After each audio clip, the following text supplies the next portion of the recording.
I never thought my life would shrink to a single number. $1,000. That's all I needed to keep my landlord from kicking me onto the street.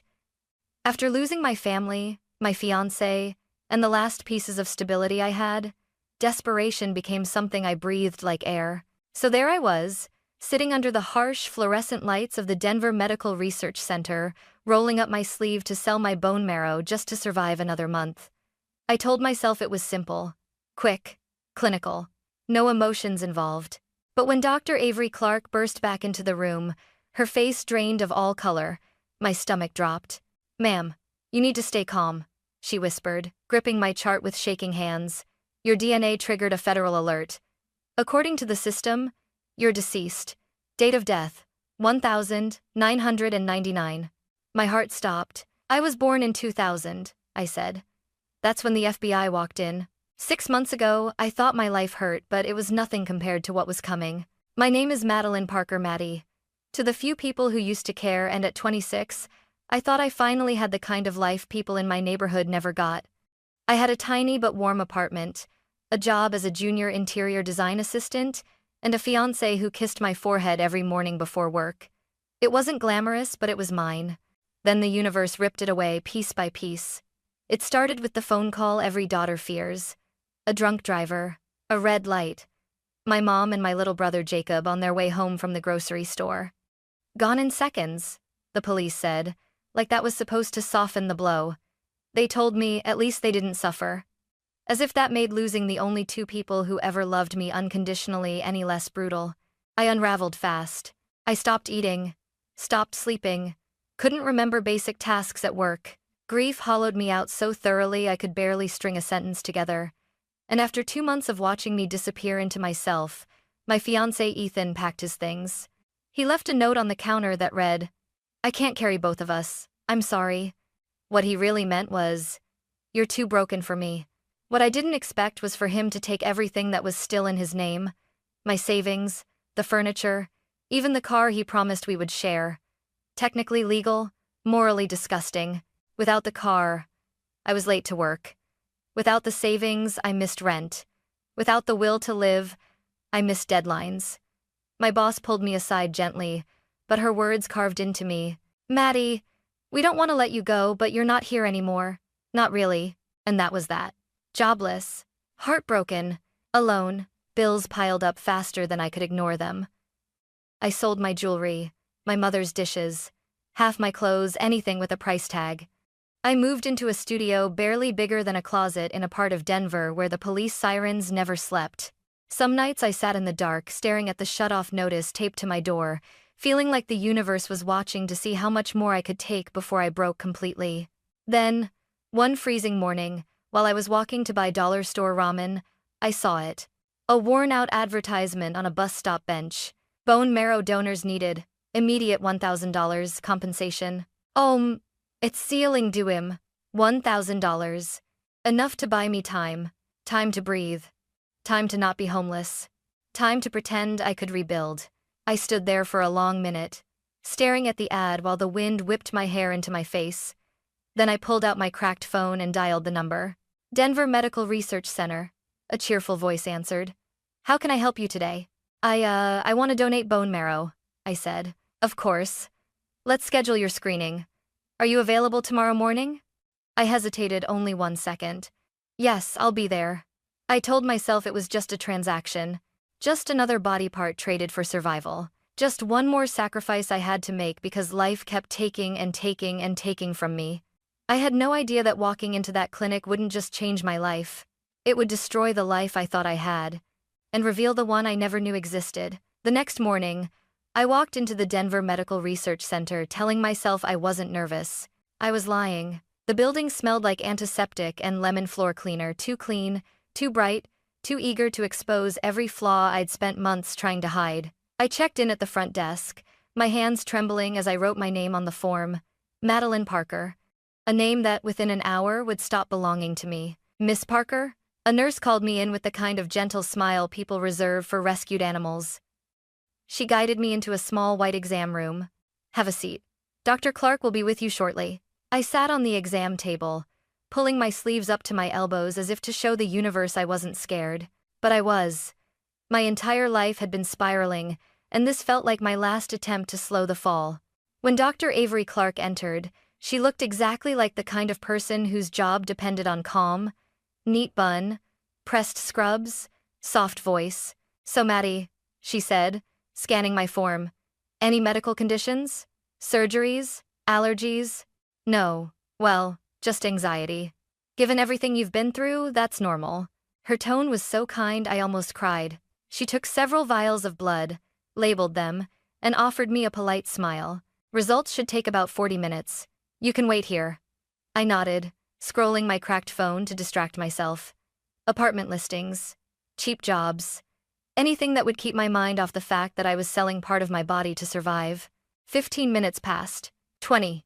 30. When the door burst open at minute 42, I knew something was wrong before anyone spoke. Dr. Clark stood frozen in the doorway, face pale, eyes full of something I couldn't place: fear? Shock? A mix of both? Behind her were two security guards, hands resting on their belts like they were expecting trouble. "Ma'am, we need you to remain seated," she said, voice trembling. My pulse hammered. "Is something wrong with my blood? Am I sick?" She shook her head slowly. "It's not that. It's something else." She stepped closer, clutching a clipboard to her chest like a shield. "Your DNA?" Triggered a federal alert. I blinked. "A what?" "A federal alert. The sample was automatically checked against CODIS federal databases. According to the system, you're listed as deceased." I stared at her, waiting for the punchline. "Deceased?" I repeated. "Yes." Her voice cracked. "Date of death, March 12th, 1999. A cold wave shot through me. "Dr. Clark, I was born in 2000.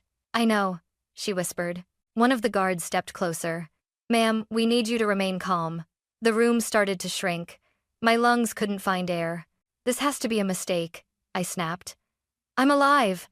I'm right here." Dr. Clark swallowed hard. "The system doesn't make mistakes like this. I've never seen anything like it." I got off the exam table, backing toward the wall. "Call the lab again. Rerun it. I'm not dead." Before she could answer, the door opened behind her. Two people stepped inside, dark suits, badges.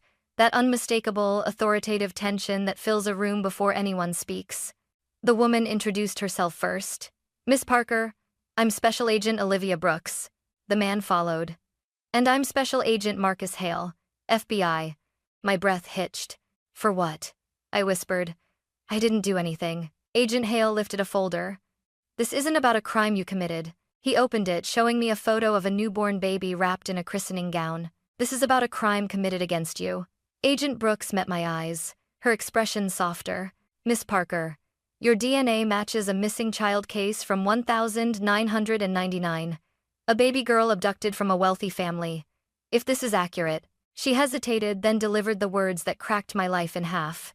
"You're a billionaire family's missing daughter." My knees buckled. "I what?" No. My parents are Mark and Linda Parker." Agent Hale shook his head slowly. "Maybe not by blood." And in that moment, I felt it, the first fracture in the identity I'd spent 26 years believing was mine. Agent Marcus Hale didn't blink, didn't breathe, didn't soften.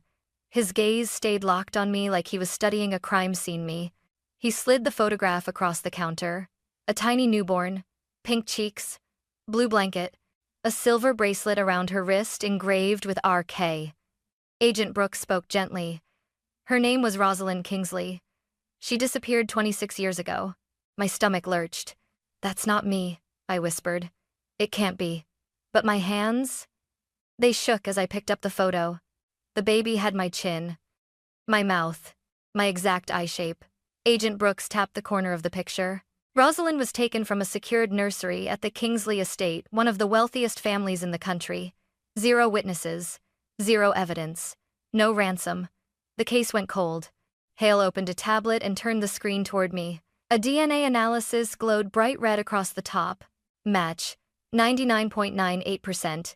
Confirmed through CODIS and secondary databases." "This is impossible," I whispered. "I'm Maddie Parker. I grew up in Boulder. I went to West Ridge Elementary. I wasn't kidnapped. I wasn't—" Agent Hale cut in. "Miss Parker, your entire identity could have been constructed. Birth certificate, social security number. Medical records, they can be fabricated with enough money and motive. His words were daggers. No, I snapped.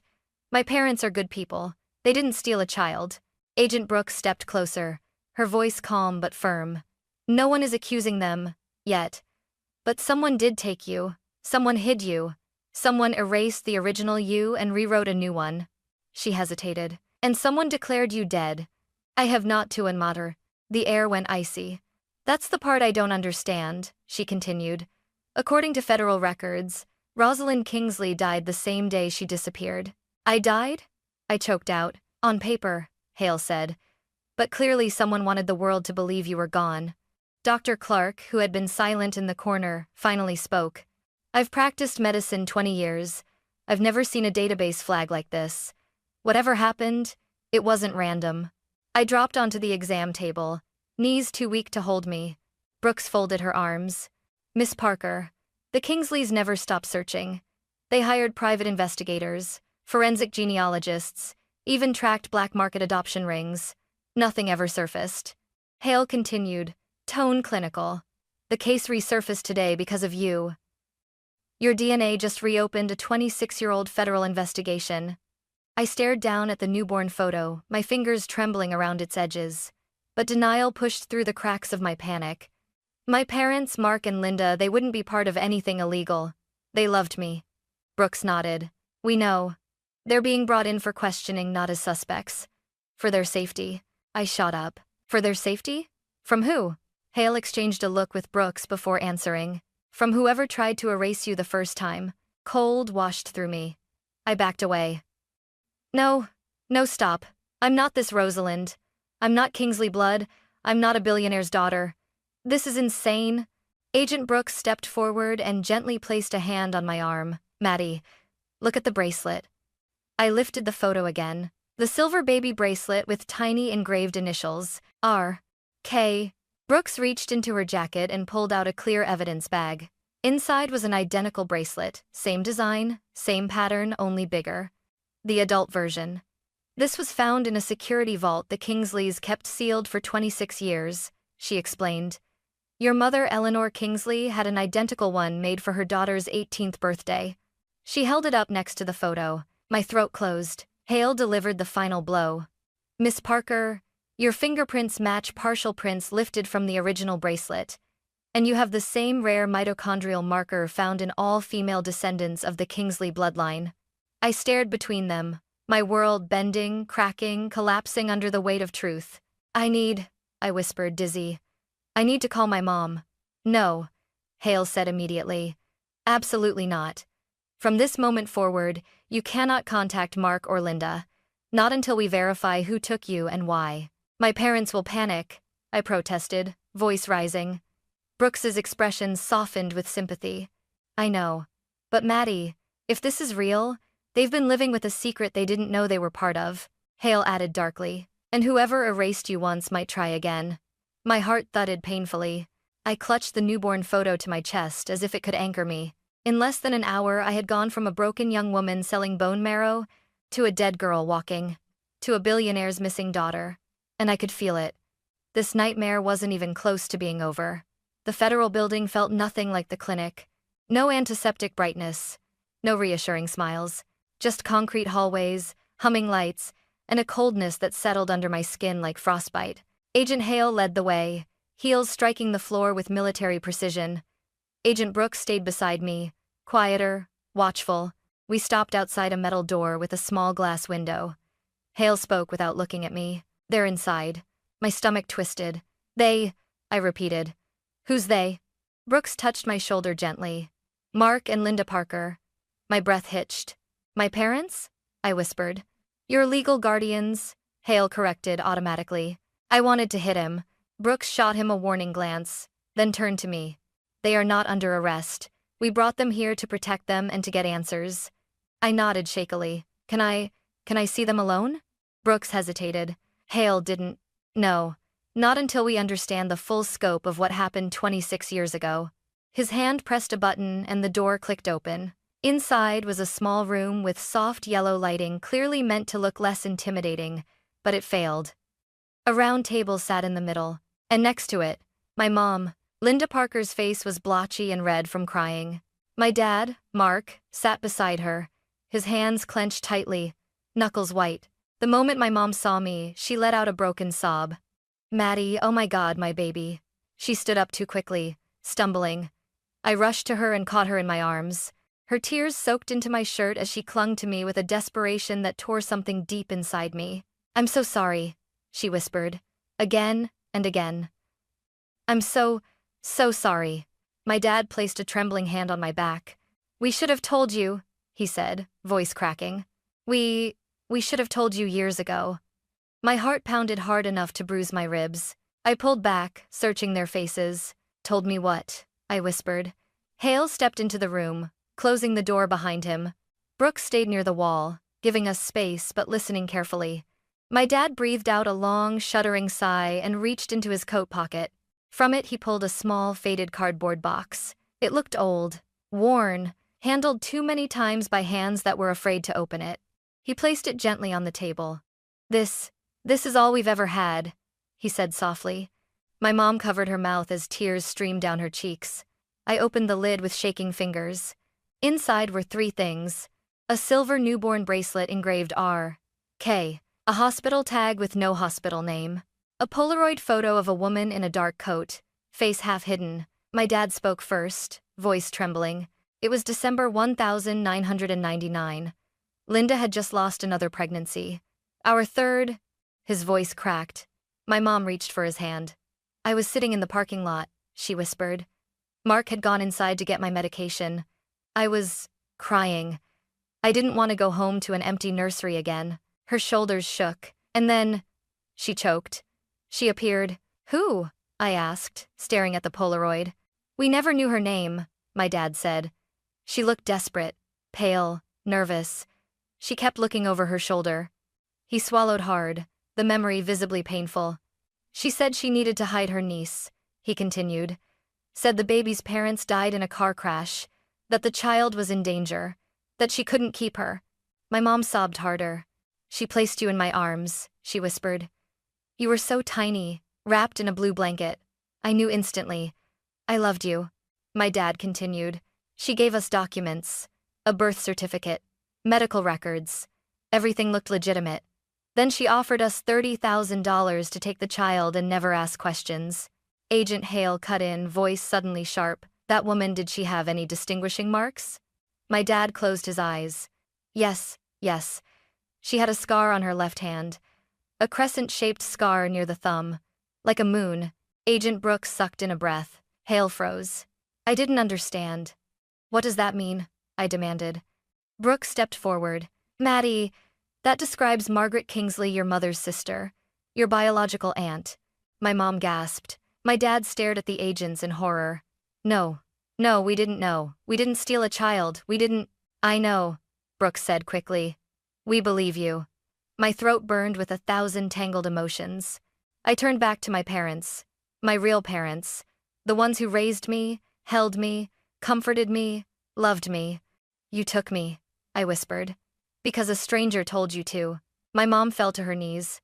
We thought we were saving you, she cried. We didn't buy you. We didn't steal you. We just. Her voice broke into pieces. We just wanted a child to love. And you were a miracle to us. Our miracle. My heart cracked open. Not in anger. Not in betrayal. In grief. Because I could see the truth in their eyes. They didn't kidnap me. They didn't manipulate me. They didn't hide me out of guilt. They hid me out of love. Agent Hale broke the silence. Mark, Linda, whether you knew it or not, your daughter is Rosalind Kingsley, heir to the Kingsley Empire. The words hung in the air like a funeral bell. I wasn't just losing my identity. I was losing the parents who gave me one. Agent Brooks led me down another hallway, long, quiet, the kind where every step felt like a countdown. I held the box my parents gave me against my chest, gripping it so hard my knuckles whitened. Inside it was every lie I'd ever lived, and maybe every truth I'd been denied. We're heading into the family conference room, Brooks said gently. Someone's asked to meet you. Who? I whispered. She didn't answer. Instead, she opened a door. The room inside was spacious, polished, filled with soft light instead of interrogation lamps. A vase of white lilies sat on the table, elegant, delicate, out of place in a federal building, and standing beside the window was a woman, tall, gracefully composed, dressed in a navy business suit that probably cost more than my old apartment lease. Her dark hair fell in soft waves, but what stunned me were her eyes blue-gray, identical to mine. She froze when she saw me. Then her hand flew to her mouth, trembling. "Oh my God," she whispered. "Rosie?" I flinched. "My name is Maddie," I said automatically, grasping onto the only identity I had left. The woman closed her eyes, as if the name caused her physical pain. "I'm sorry," she breathed. It's been 26 years." Agent Brooks stepped forward. "Maddie, this is Victoria Kingsley. She's your biological older sister." Victoria's voice cracked. "I was 3 when you disappeared. Had visions. Can I didn't be due." My heartbeat staggered. 3. A toddler. Old enough to form memories. Old enough to lose a sister. Victoria approached slowly, as though she feared I might vanish if she moved too fast. "I used to sneak into your nursery," she whispered. "Mom said I liked to watch you breathe. I'd sit on the floor and sing to you even though I didn't know any real songs." Her voice hitched. "When you were taken, I thought it was my fault. I opened my mouth but no sound came out." She wiped at her eyes, breath shuddering. "That night, I begged Mom to let me sleep in her room. I didn't want to stay in mine because of a thunderstorm. If I'd stayed, maybe I would have heard something. A sound, a door, a stranger. Anything. Maybe I could have Her voice cracked completely.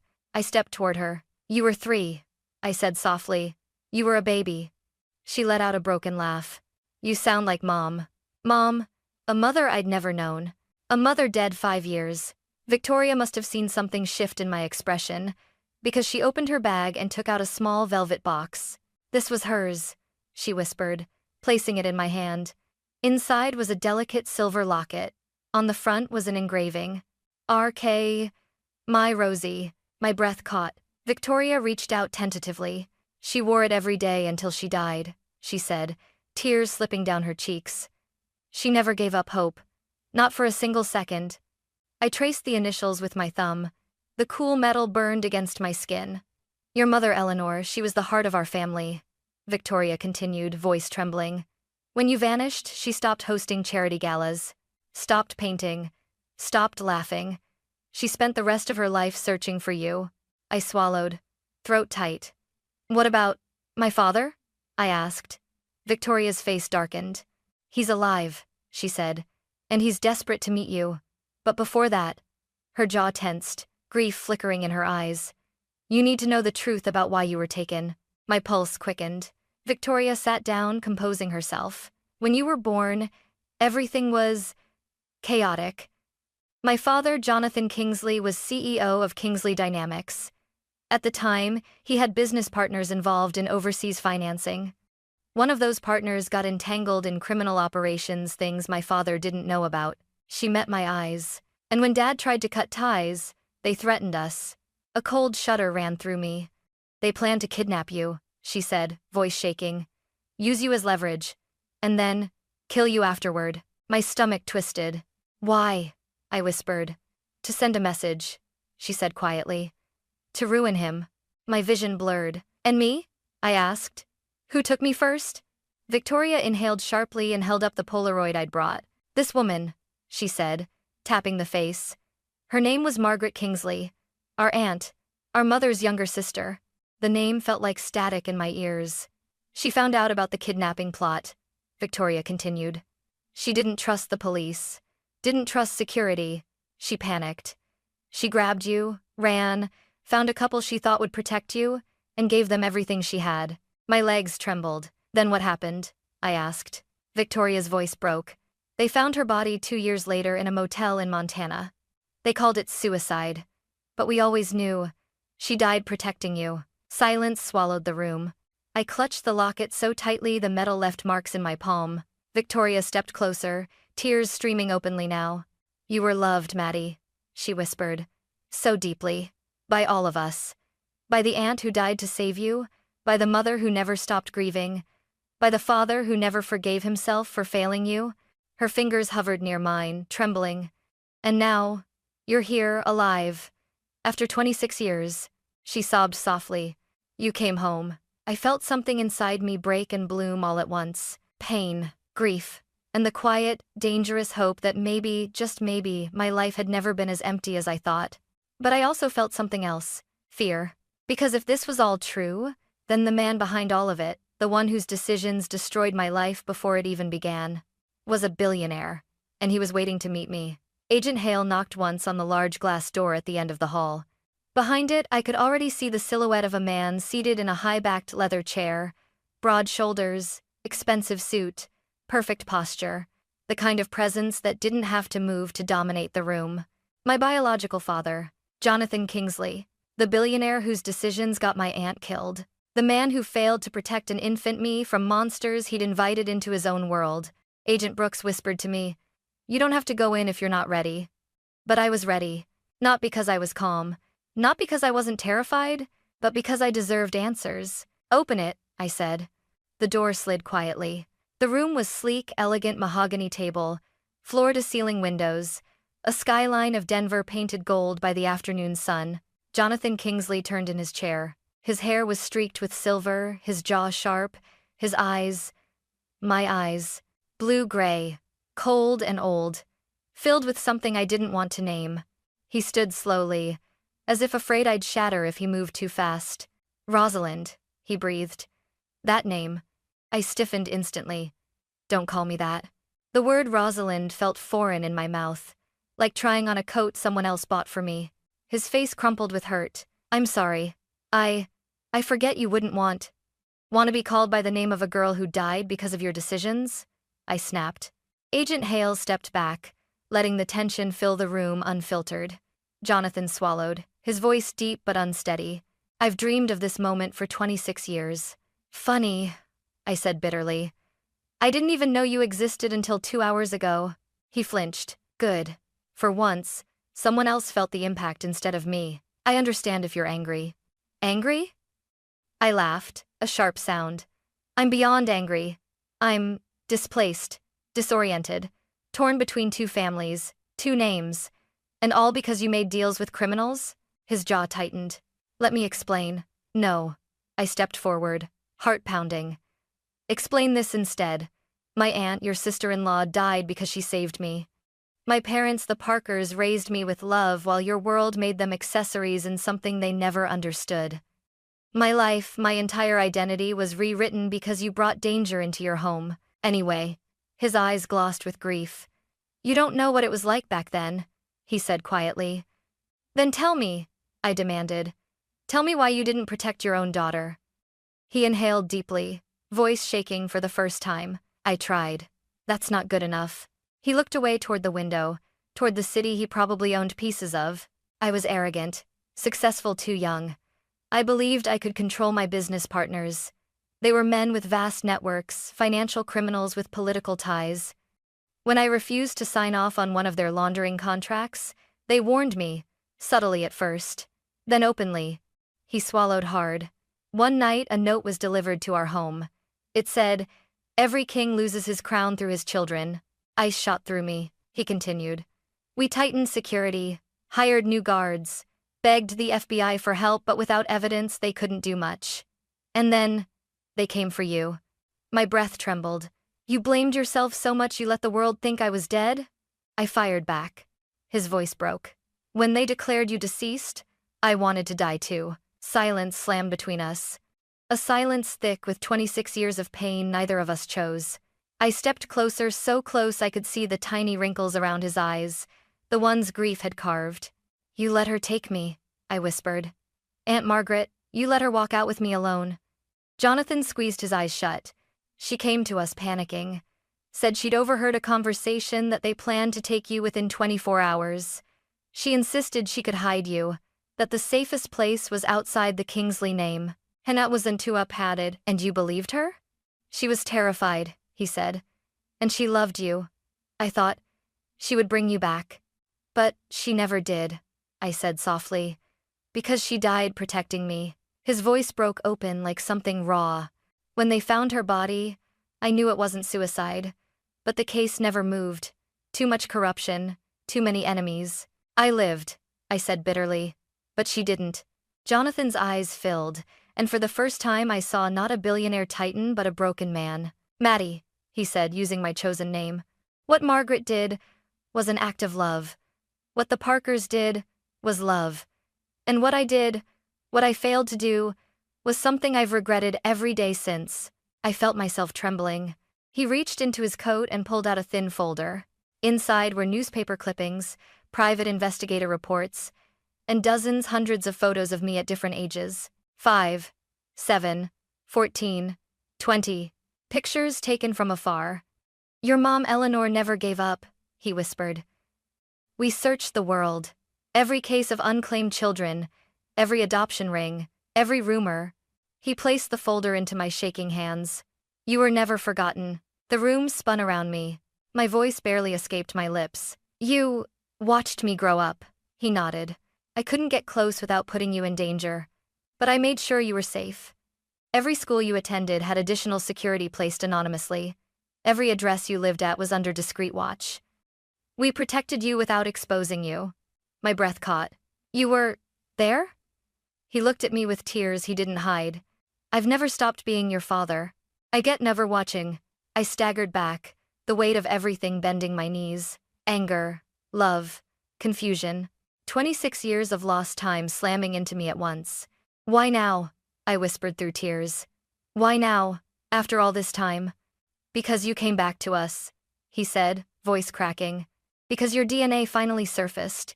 Because the world that tried to destroy us is gone. And because...